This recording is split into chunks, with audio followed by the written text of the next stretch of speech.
Okay.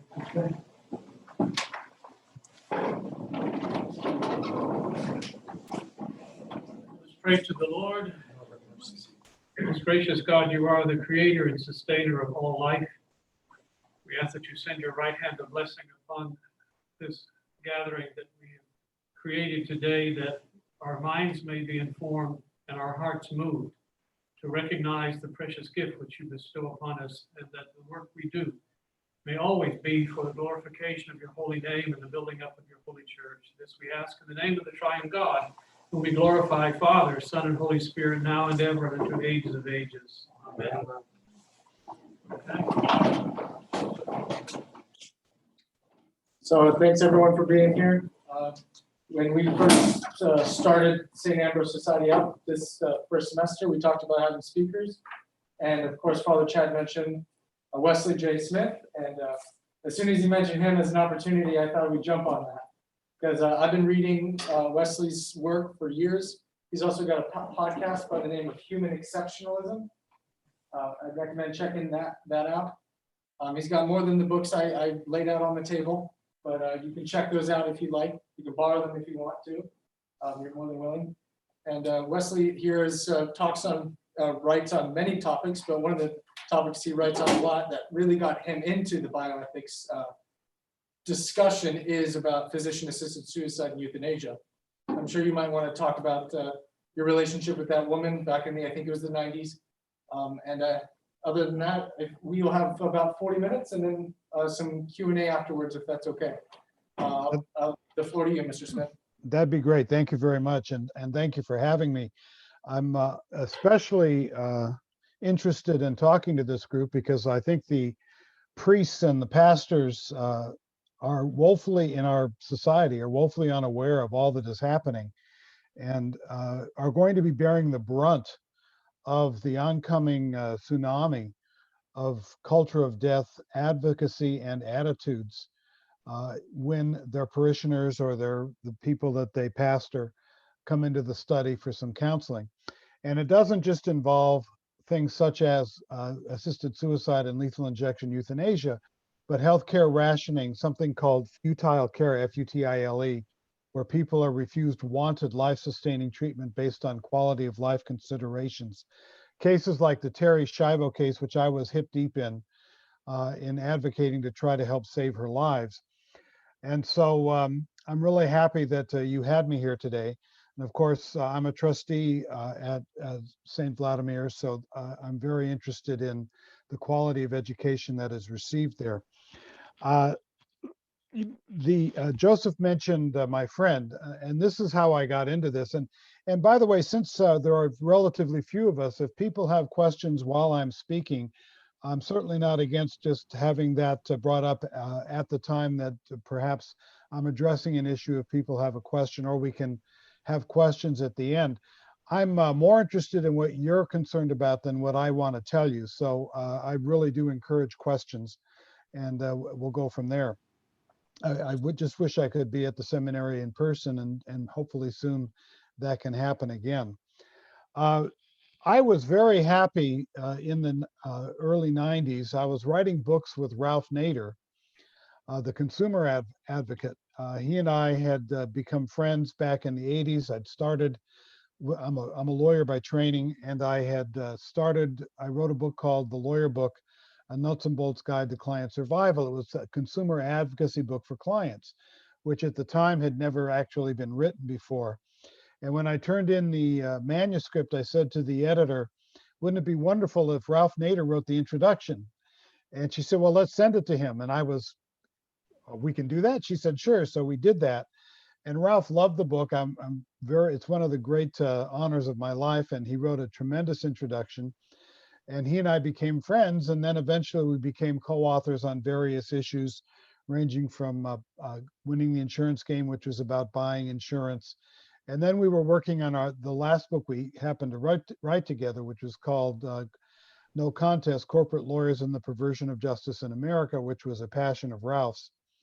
And in the middle of writing that book with Ralph, co-authoring it, I had a friend named Frances. And Frances committed suicide on her 76th birthday. And this happened in November of 1992. And it was a very distressing thing to receive her suicide note in the mail. And she had actually been talking about this kind of action previously. And this was before assisted suicide and euthanasia, so-called death with dignity, got to be the kind of media force that it is today. And at one point, she even said, I want to hold a party. And I want all my friends to come and you tell me how much I mean to you, and I'll tell you how much you mean to me, and then I'll commit suicide. And we all said, are you out of your mind? Absolutely not. And interventions were held and so forth. And actually, she decided not to kill herself, which is, and it's kind of a funny and an ironic fashion. She had been divorced by her husband, who left her for a younger woman. And then the husband came down with Alzheimer's, and the hated second wife was now in charge of her alimony checks. And Frances had gone from, and this is all germane to why she ultimately wanted to kill herself, because she was very depressed. Frances had gone from a upper middle class gentility, her husband was an orthodontist, to living in a rent controlled apartment in West Los Angeles, where I lived at the time. And one day, the hated second wife cut off her alimony. And so suddenly the suicide was off for Frances because she had a cause. And I helped her actually prepare her case to get her alimony restored. She went rushing off to court up in Canada on her own and prevailed and got her alimony restored. And for 6 months, we heard no more of, well, I want to commit suicide talk. But eventually the joy of having prevailed against the hated second wife wore off, and Frances went back to this idea of my deliverance and so forth. And she came down with leukemia, but it was treatable. She had a neuropathy, but she wouldn't take her pain control. And she had depression, and she wouldn't receive or accept any help for that. And without telling us, she paid a cousin $5,000. Actually, what happened was she was threatening to do this. And the last time I spoke with her, I called her, and by this time I lived in San Francisco, which was, 500 miles away from Los Angeles, 400 miles. And I said, Frances, please come on, at least see somebody so you don't do this. And she said, I don't want to see anybody who might talk me out of wanting to kill myself.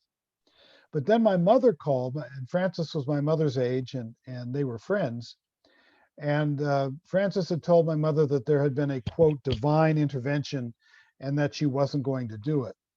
But she was lying. She actually was going to do it. She paid a cousin $5,000 to basically put a plastic bag over her head after she took her poison pills. And then we got all of us, her friends, got a suicide note in the mail, which was, of course, very disturbing. And there was something that wasn't right to me. I just felt something was a kilter. So I contacted her executrix. And I said, look, Frances is the most organized person I've ever met. She's going to have a suicide file. I want to see what's in it. So the executrix looked for the materials, found it, and sent me the suicide file along with the Wesley file. She had all my clippings and so forth.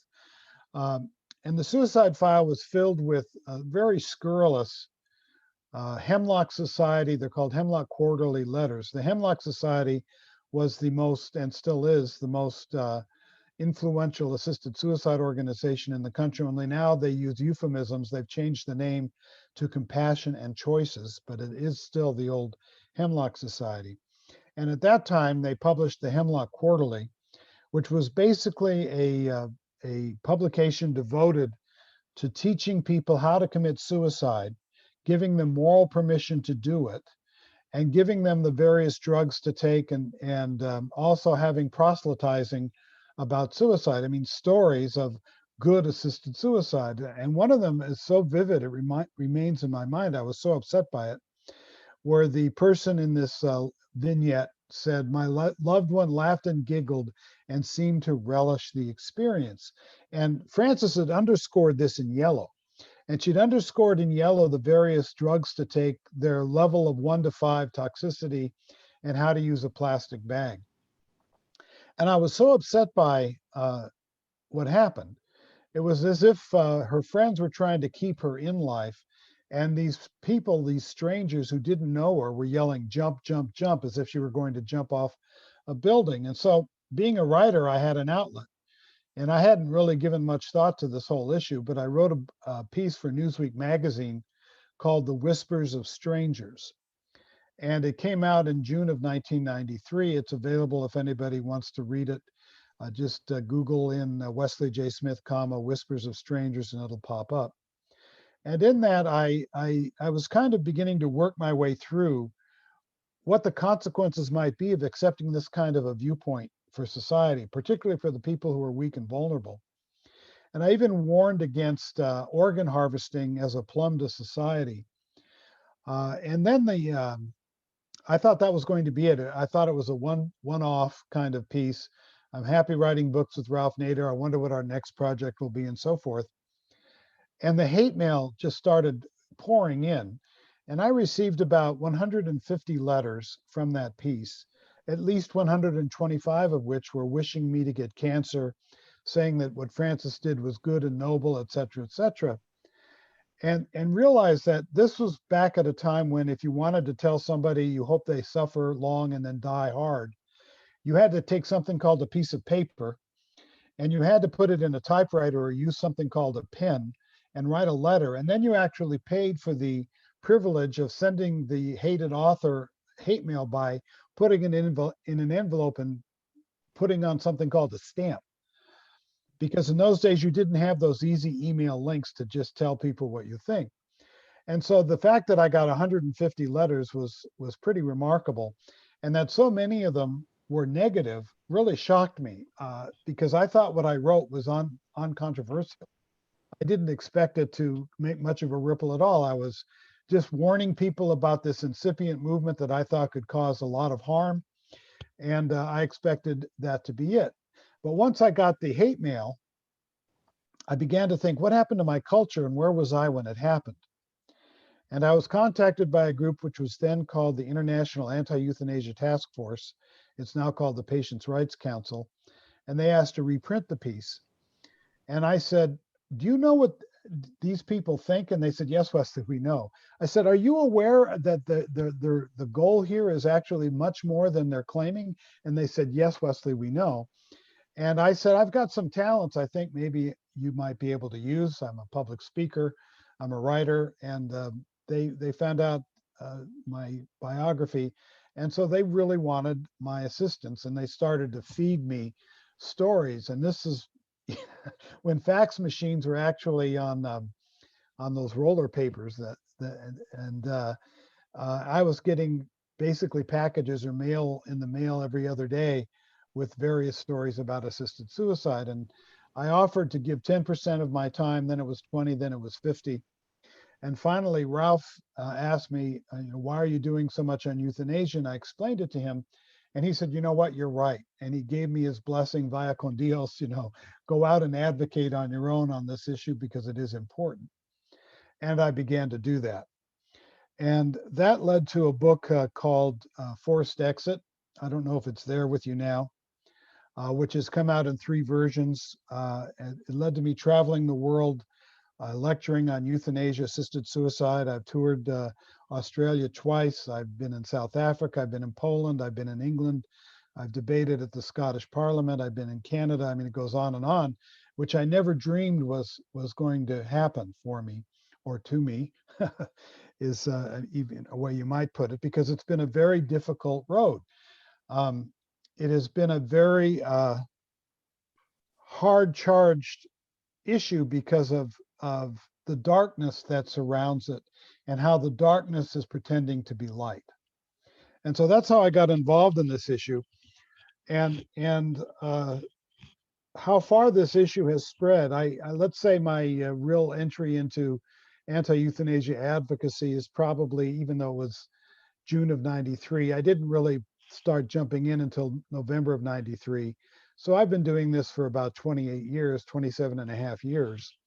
And in that time, euthanasia has gone from legal in one place, or assisted suicide was legal in one place back then.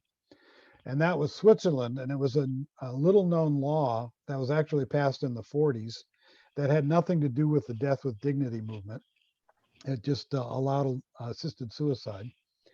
And then in 1994, Oregon became the first jurisdiction after Switzerland to actually legalize assisted suicide. And it was done so through a very anti-Catholic, anti-religion campaign. You'll find that a lot of assisted suicide or euthanasia advocacy really does target people of Christianity in particular, but people of faith. And there were a lot of ads like Pope, keep your hands off our body and this kind of thing. And it passed 51 to 49% to allow assisted suicide for the terminally ill. Since then, and I'm going to go through the list of what's happened, many jurisdictions have, to a broader or lesser extent, legalized either lethal injection, euthanasia, or assisted suicide. And to understand why that's really insidious, we have to look at the theory behind it. The theory behind assisted suicide and euthanasia is that killing is an acceptable answer to human suffering. And eliminating human suffering becomes the the prime directive, to use Star Trek language. And once that becomes the prime directive instead of the sanctity and equality of human life, then eliminating suffering soon involves eliminating the sufferer. And the concept of the different types of suffering that justify killing expands, because there really is no limiting principle to the idea that suffering justifies death, particularly since in euthanasia advocacy and in the laws, the extent of suffering is not an objective thing, but a subjective thing. It depends on what the person who's suffering thinks. And so there's really no way to limit it. And why would you limit it to the terminally ill? Because if eliminating suffering is the most important point, there are a lot of people who suffer for a far longer period and with far more pain or anguish than people who with terminal illnesses, who will often receive palliative care. Most pain can be alleviated, if not eliminated, with proper treatment. And in fact, the people who are the most likely to be in deep anguish for a long period of time are people with disabilities and people with mental illnesses.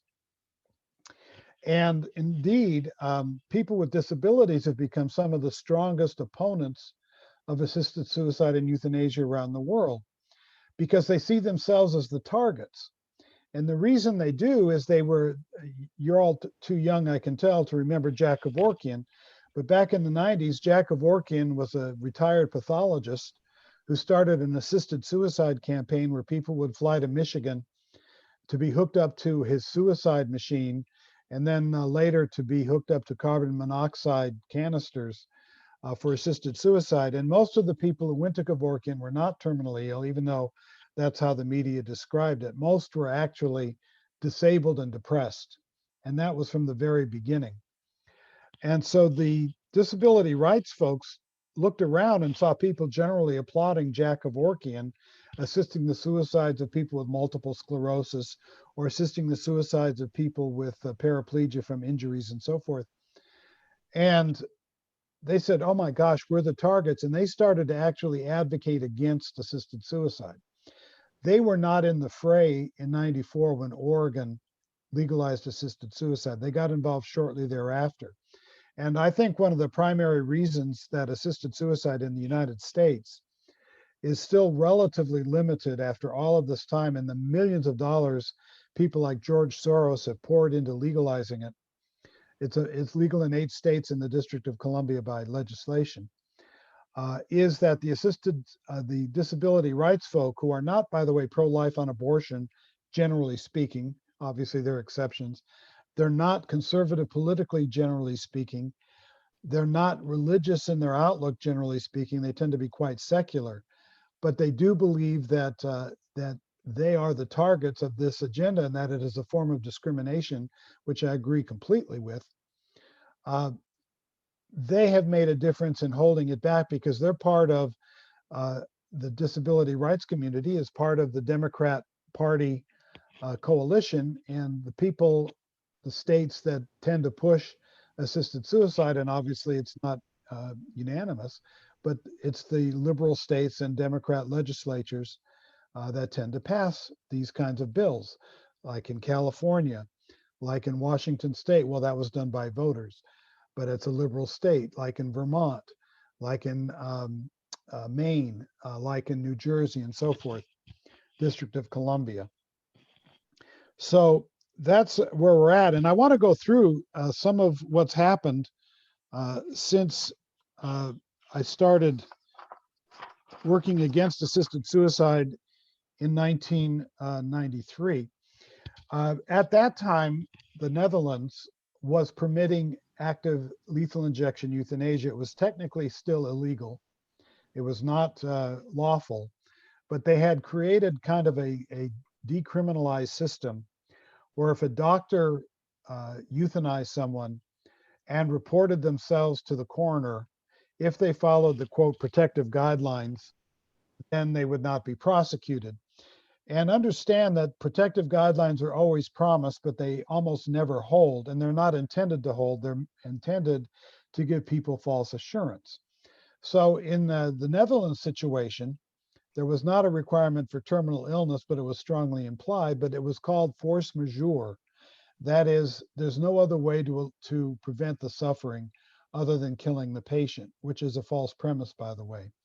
But since the 70s, when that began in Netherlands, Dutch doctors have gone from killing the terminally ill who ask for it, to the chronically ill who ask for it, to people with disabilities who ask for it, to people with mental illnesses who ask for it.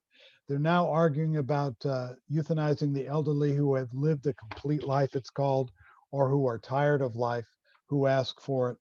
They now permit organ harvesting conjoined, which is what I warned about way back in my 1993 column, and I was called a fearmonger and alarmist. In the Netherlands, they permit organ harvesting to be conjoined with euthanasia, where somebody asks for euthanasia, and after they're dead, their organs are harvested. And generally speaking, the people whose organs are harvested are either people with disabilities or people with mental illnesses, because they've got, quote, good organs, close quote, because if somebody has cancer, organs are not usable in that fashion. There was recently a case in the Netherlands that I think shows how depraved a society can get when the prime directive is eliminating suffering by eliminating the sufferer. The Netherlands permits people with dementia to be euthanized when they're no longer capable of asking for it.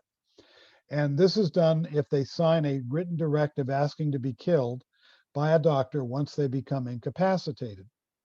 And there was a case a few years ago of a woman who was diagnosed with dementia. She said she wanted to be euthanized, but she also said in her instructions, she wanted to be the one to decide when. And so she became incapacitated and she never asked to be killed. The doctor decided and the family decided, well, this is just too much suffering for her. It's time for her to be put down. And so the doctor went to her nursing home with the family, drugged her patient's coffee, and the patient fell asleep, started the lethal injection procedure. The patient woke up. The patient saw what was happening and began to struggle against being killed.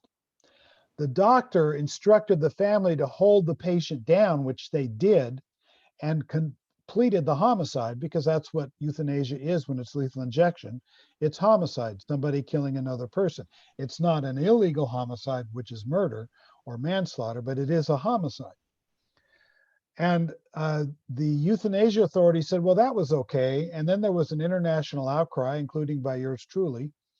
And so they brought a prosecution, but the prosecution wasn't really meant to put her in jail or punish her or remove her medical license, but to set what the Netherlands authorities like to call a precedent, so that it can establish proper procedures and it can all be done with transparency.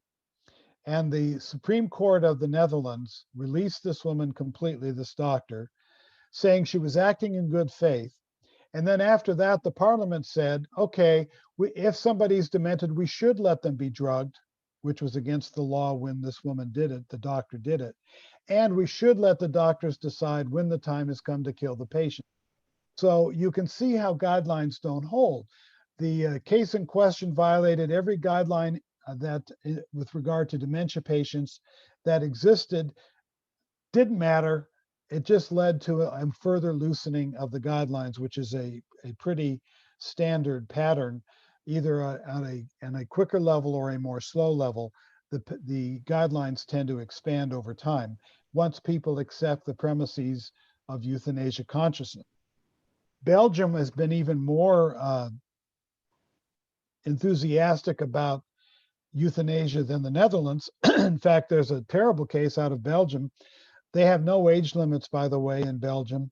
And in the Netherlands, they just did away with all age limits, and they also permit infanticide, meaning if a baby is born with a terminal condition or a serious disability, they are killed by doctors in their bassinet. And it's under what's called the Groningen Protocol, Groningen. And that's a bureaucratic checklist for which babies can be killed, which is really ironic because after World War II, German doctors who euthanized disabled babies, and that was not because they were Nazis, but because they believed in eugenics, were hanged at Nuremberg. And now Dutch doctors are actually doing that and considered humanitarian. And it shows how things have shifted. But back to Belgium, there was a case of a woman who had been sexually predated by her own psychiatrist, who was a very notable personality in Belgium. She, kind of like the My Turn circumstance, she busted him to the authorities, and when nothing was done to punish him for taking advantage of her sexually, she went to another psychiatrist, and the proper answer because of her anguish was euthanasia. So she was euthanized because she was predated by another psychiatrist. A transgendered individual who had a sex change surgery to transition was so distraught at the outcome that this transgendered person was euthanized. So this is the kind of thing that can happen. In Belgium and a little bit in the Netherlands, we've also seen joint geriatric euthanasia killings, where a husband and wife are not suffering now, but worried about future suffering from widowhood and so forth. And there was one case that was thoroughly appalling, that the death doctor, was obtained by the son of this elderly couple. And in interviews with the newspapers said, well, this was the only choice because I didn't want to have to take care of them if they became debilitated. Well, you can understand perhaps why this elderly couple wanted to end it all. We also have lethal injection euthanasia in Canada, which is particularly alarming because this practice now comes under the authorities of certainly the Orthodox Church in America and other jurisdictions, but B, Canada is the United States' closest cultural cousin. And so what happens in Canada, and a lot of people in this country look north to think, oh, there are more enlightened cousins. And this is really alarming because the Canadians legalized lethal injection euthanasia by Supreme Court fiat. And then rather than resist that, the Parliament legalized it throughout the country. The medical establishment enthusiastically embraced it. Nurse practitioner organizations wrote letters saying we should be able to do it too. And it's now called Medical Assistance in Dying, MAID, MAID. And they are just now, as we talk, passing a law that removes the reasonable foreseeable terminal diagnosis as a requirement, which was really never followed in the law, and will permit people with dementia to be euthanized as they are in the Netherlands and in Belgium, which has the same policy. Canada has also conjoined euthanasia with organ harvesting. In Germany, Germany's actually gone the furthest, which is a terrible, bitter irony, in this field. Just last year, the highest constitutional court in Germany created a right to basically death on demand. That is, a right to suicide, a legal human right to suicide. It's no longer the right to life, it's the right to death. Not only a right to commit suicide, but a right to commit suicide for any reason, no health or disability requirements as you see in most laws, and a right to be assisted by anybody willing to assist, and an ancillary constitutional right to be the assistor. in suicide. So that's basically death on demand. I mean, I don't know how you have a robust suicide prevention regime or program when the Supreme Court says the right to commit suicide is basically absolute. A recent decision in Vienna in Austria was closely aligned with that of Germany. I think there may be a right to appeal from the Vienna or the Austrian court, but that you can see where that's heading. So you now see also lethal injection euthanasia permitted in Luxembourg, in Colombia, and that's a poor country where people don't have access to good medical care. You see assisted suicide allowed in 2 states in Australia, Victoria and Western Australia, and it's being argued. 65% of the people of New Zealand just passed a referendum to allow assisted suicide, and that will go into effect in November. Spain just legalized lethal injection euthanasia. Portugal's parliament just legalized lethal injection euthanasia, and the president of Portugal has sent it to a constitutional court for review, and we'll see what happens there. So you can see that the entire agenda is really on the march. And this is going to be, I think, present a problem for priests, because people are going to have the following circumstance. Let me see what time it is. The following circumstance could very easily happen. I mean, right now in this country, 25% of Americans live in jurisdictions where assisted suicide, at least for terminal illness, is legal. So what are you going to do if you're a priest and a parishioner comes in and says to you, well, you know, Grandma Jones lives in California, and I just got a call from Sister Sue, and Sister Sue has said to me, you know, Grandma has cancer and she's expected to live 4 or 5 more months, but she's decided she's dying next Tuesday. She wants you to come and be there for the assisted suicide. Well, how as a priest are you going to counsel that person? Because it's not, it may seem like an easy decision, but for what happens for people in that circumstance is if they say no, often the family may disown them and say, look, who are you to push your religion on us? You know, Grandma Jones put you through college. How can you not come and be with her when she dies? But if you say yes, you're complicit in Grandma Jones' suicide, and indeed you're validating the reasons why she may want to kill herself, which, by the way, isn't pain and suffering, physical pain. That's the way it's sold. That's the fear-mongering used to sell euthanasia and assisted suicide talks about intractable pain. The reason it's actually committed, according to statistics, whether it's in Oregon, whether it's in Canada, whether it's in the Netherlands, is very consistent, has to do with existential anguish, fears of being a burden, fears of losing the ability to engage in enjoyable activities, fears of losing dignity.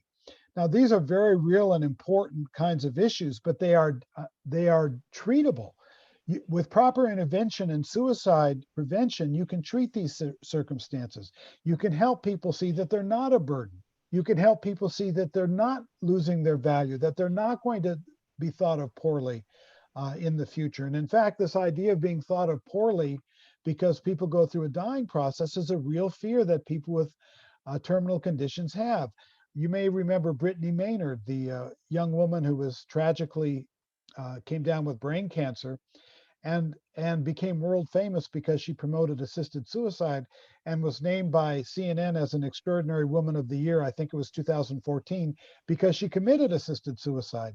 She said there were 2 reasons for doing that. One was her fear of suffering caused by the symptoms of brain cancer, which we can all understand, but she refused to even consider hospice because she thought that it wouldn't work. I wonder who whispered in her ear, because she became a darling of compassion and choices. And the second was she was afraid that she wouldn't be remembered well by her family. Now, that's a tragic thought. And of course, people may think that. And it's really incumbent upon priests and all of us, when we have a loved one or a friend in that circumstance, to let them know and assure them repeatedly, we love you. We don't care. We want you with us as long as possible. It doesn't matter what you look like. It doesn't matter the circumstances in which you find yourself. We're here for you, because dying can be an isolating experience. And I can go on and on, but I want to leave time for questions.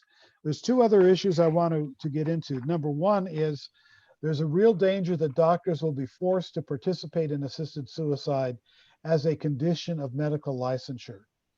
This is already beginning to happen in Canada, in the province of Ontario, where the Ontario Medical College basically created an ethics obligation that if a doctor is asked for euthanasia by a legally qualified patient, that doctor must either kill that patient or provide what is called an effective referral. In other words, find a doctor for the patient whom the doctor knows will be willing to kill. In other words, complicity in the euthanasia.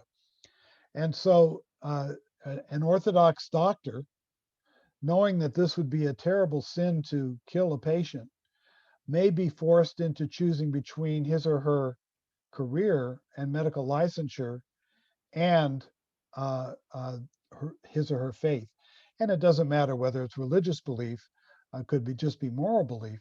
There was actually a lawsuit filed in Canada that said this is against freedom of religion because the Canadian Charter explicitly protects freedom of conscience and religion.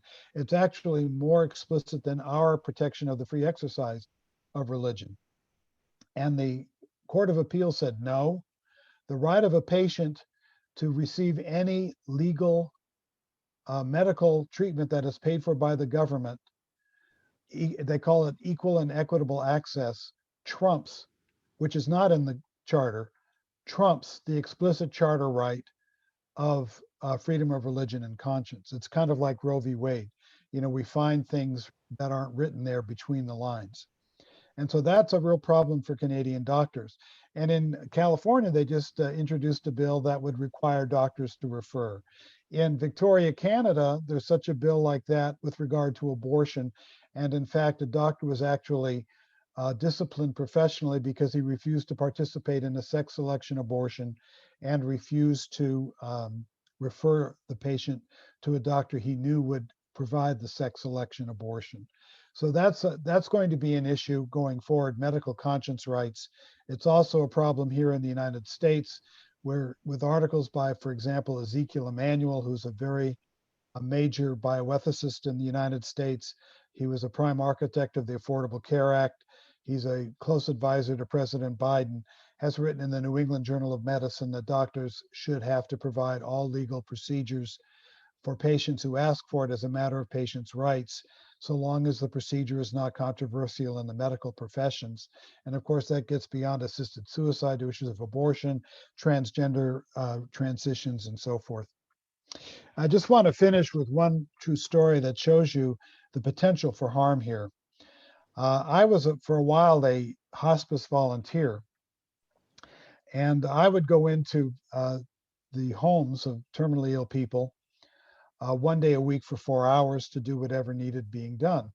And my first patient I ever had was a patient named Ernie. Ernie was an elderly man, 90, 92, somewhere in there, who had a terrible heart problem and was expected to repose relatively soon. And so he was my first patient, and I was relatively nervous. I'd been trained for 8 weeks. And by the way, suicide prevention is supposed to be part of hospice. And we now find with assisted suicide and euthanasia that hospices, rather than trying to prevent suicides, are actually, in some cases, participating in them. And there's one hospice in Canada that refused and has had its funding stripped because it refuses to allow patients to be killed on premises. And that's Dignity Hospice in British Columbia. But so I went to see Ernie, and I was introduced by his son. His son had come to live with Ernie and his daughter and Ernie's daughter-in-law. And as soon as the door closed, Ernie fell in my arms crying. And he started to say, I want to die, I want to die, I want to die. And I said, Ernie, why do you want to die? I'm a burden, I'm a burden. He was distraught. I'm telling you, he was really distraught. I said, Ernie, you're not a burden. Your son is here. He loves you. Your daughter, I'm a burden. Well, I used to go visit Ernie once a week, and I did this for a couple of months. And over that time, I would come on different days. And I began to notice something, that Ernie was a beloved person. I think when you give love, it comes back to you with interest. So every time I was there, neighbors would be coming over with souffles, with cookies, this kind of thing. We all know how that is. But there was this one fellow, I don't remember his name, but I call him Joe. And Joe was around, looked a little younger than Ernie, but he was certainly a contemporary of Ernie's. And whenever Joe would come over, I'd leave the room, and so the gentlemen could talk by themselves. And Joe had a very heavy voice. And I'd be in another room, and I'd always hear Joe say, "Ernie, you got to fight, Ernie, you got to fight." Well, eventually I lost Ernie. He didn't die, he got better, and he got thrown out of hospice. And totally unexpected. And he was in such a good mood. The last time I saw him, he was an Italian gentleman, and he played the mandolin for me. And then he looked at me and he pointed and he said, "Wesley, you know my friend Joe?" And I said, "Yeah, Ernie, I know Joe." He said, "You stay away from Joe, Wesley." I said, "Why?" And he laughed and he said, "He's an undertaker." It's one of the funny stories that I've experienced in this work, but I can promise you this. The first time I saw Ernie, if assisted suicide had at that time been legal in California, Ernie would have asked for the pills. He was that distraught. And over a couple of months, he would not have realized that he had more time coming. And he would not have realized that his mood would have lightened up. Now, most people don't get kicked out of hospice like Ernie, although it's not unheard of. Art Buchwald, the humorist author, went into hospice with kidney failure, was expected to die, got kicked out of hospice, and wrote one more book before his eventual demise. But people in hospice do have the ability to, as another hospice patient of mine talked about, live vibrantly, even though they're going through the terminal illness process. And recently we saw, and I'm going to close with this, the death of Rush Limbaugh. Rush died of lung cancer. And I wrote a piece about him, not because of his politics or anything of that sort, but because I noticed that even in the midst of his going through the throes of terminal lung cancer, he continued on with his show.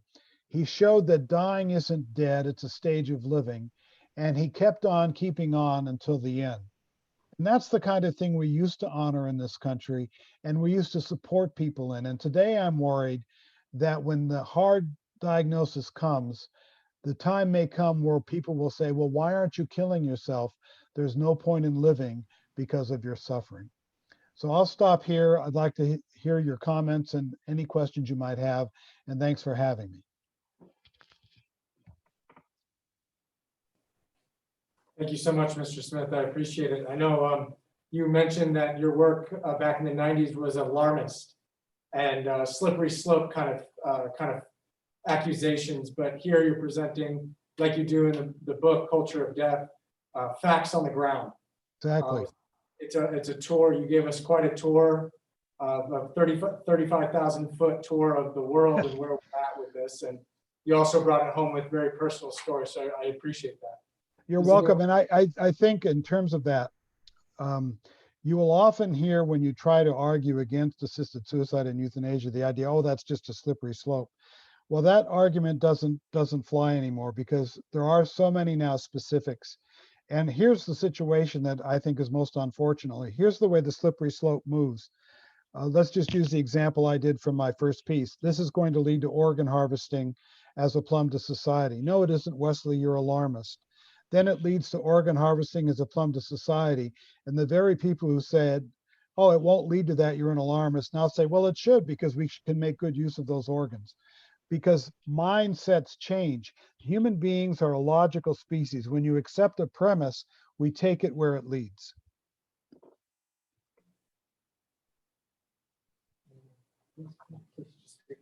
Thank you for your talk, Mr. Smith. I had a question about the concept of tacit consent.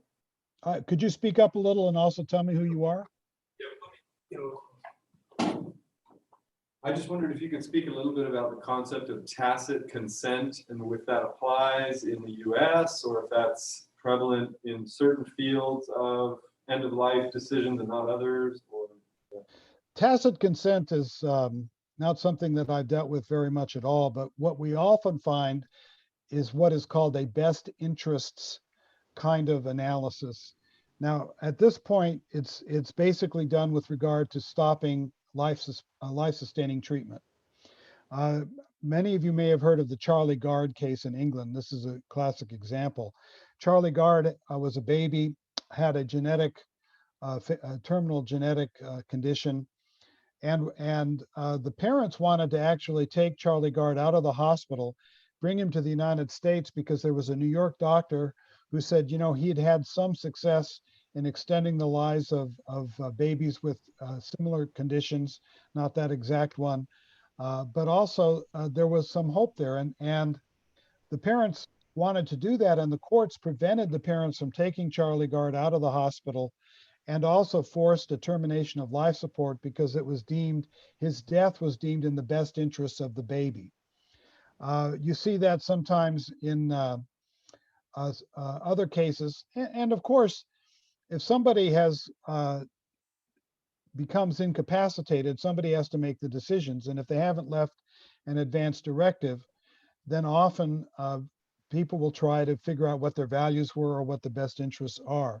The problem is that we're beginning to look at the best interests of sick and suffering people as being dead instead of being alive. And when death becomes the agenda, death with dignity, so-called, as opposed to life with dignity becoming the agenda, since we are all dignified, you can see where the best interests analysis can become a trap. Thank you, Wesley. Can you hear me? Yes. Okay, thank you. I just had a question regarding the medical community's definition of death. Like, has that changed over time, and how does that affect organ donation now? There are two definitions of death. One is colloquially called heart death. That is the irreversible cessation of cardiopulmonary function. And irreversibility, by the way, is the key. And that's, for example, if you take somebody off life support, they go into cardiac arrest. What will happen, it's called a non-heart beating donor. They will wait a few minutes, and then when they know that the heart will not spontaneously restart, then the person is declared dead. And of course, taking organs from a cadaver is not unethical or immoral, particularly when if there's been consent. The other form of declaring death is more controversial. It's called death by neurological criteria. In the common parlance, that's brain death. And what that means in the United States is the death of the entire brain and each of its constituent parts. Not every brain cell, because brain cells may live for a long time, but the brain is no longer functioning in any respect as a brain. And that is called brain death in the popular parlance. I did a lot of research in culture of death on that question as to whether or not it should be properly considered death. I came to the conclusion that it should. It is somewhat controversial. I think the big problem is if it is not accurately diagnosed or declared, because there isn't a uniformity of standards required. And there are a lot of things that can go into that declaration. For example, if the patient has been drugged with various sedatives, that could have an impact on a proper determination.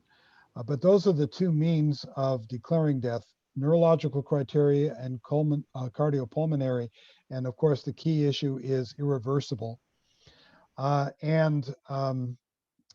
That brings up an interesting question on cardiopulmonary, that is, if you gave somebody CPR, you might be able to reverse it, but they've said no to CPR. So you're not going to do that. Is that irreversible? And that question then leads to, have there been spontaneous restarting of hearts under these conditions? But that's getting very arcane.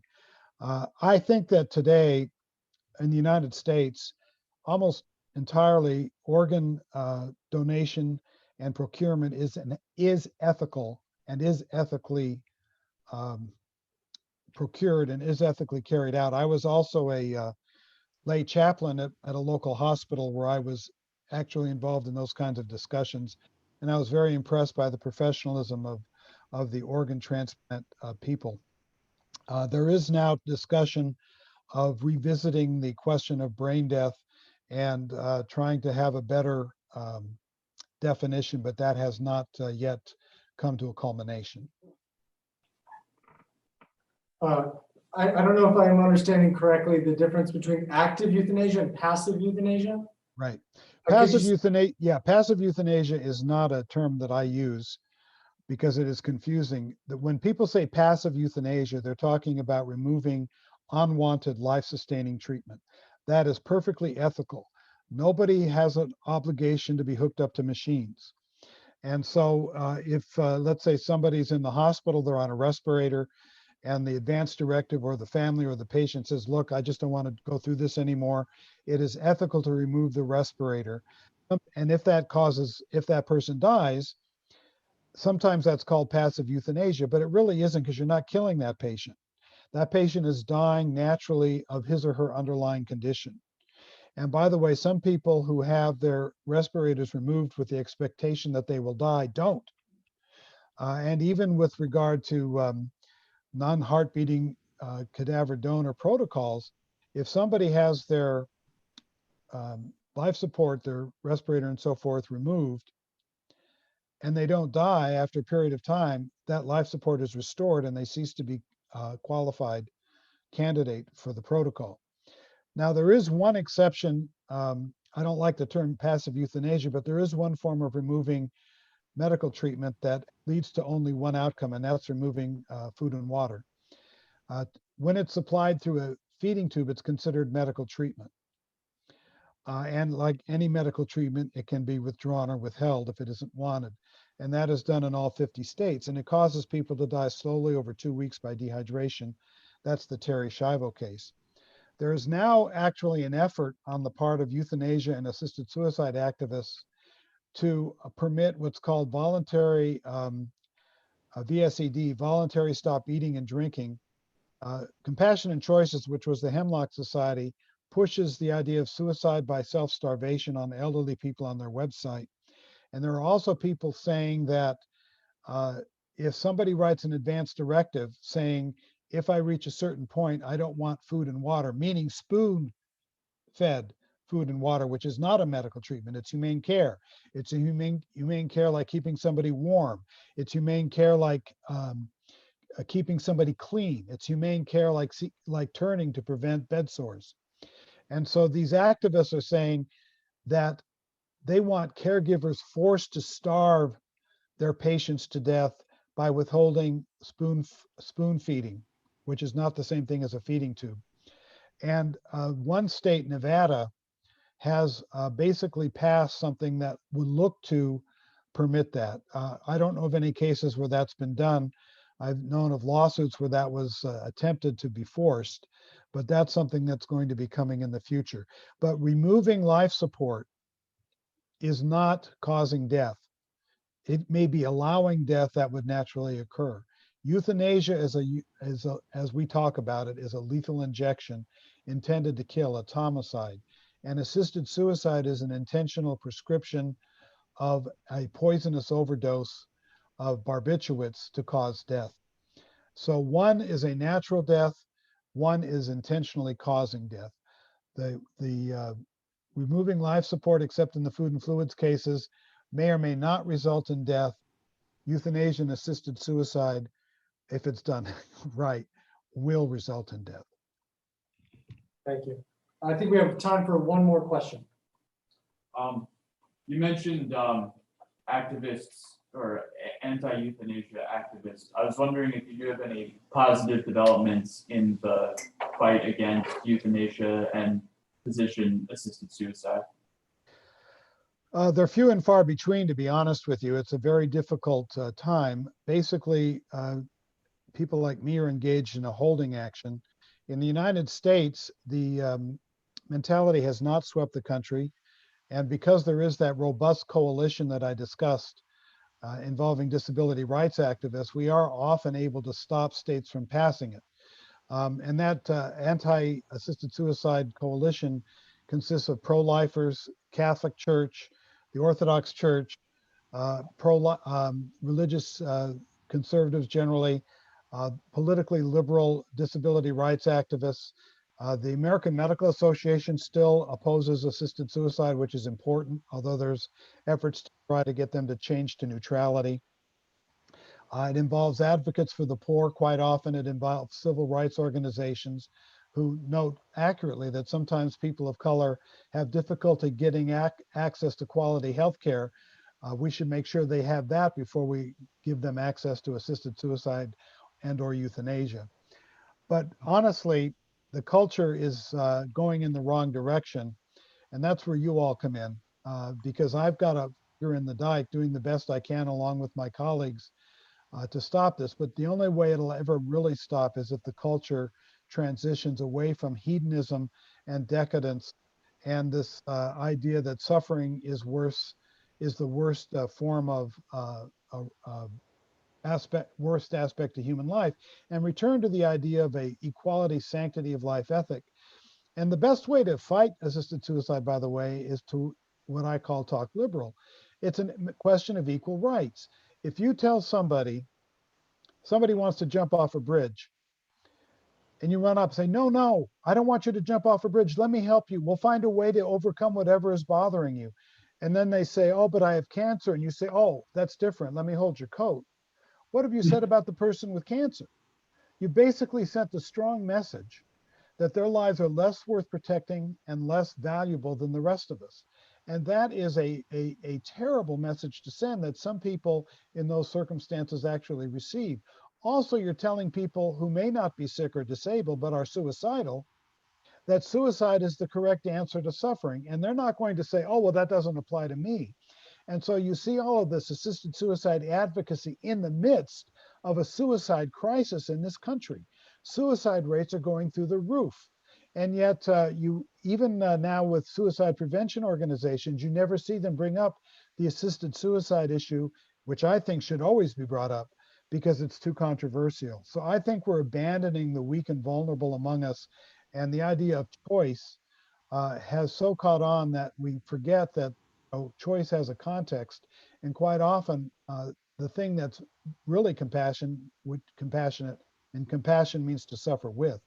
The truly compassionate thing is to help carry somebody's burden until they get beyond the darkness. And that does happen, including with people with terminal illnesses who want to kill themselves.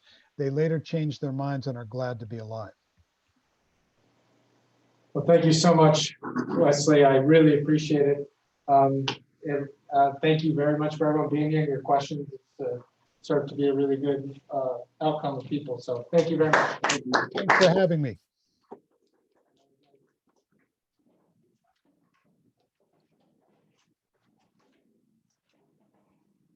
Thank you so much, Wesley. I really appreciate it. You're welcome. Thanks for having me. I really enjoyed it.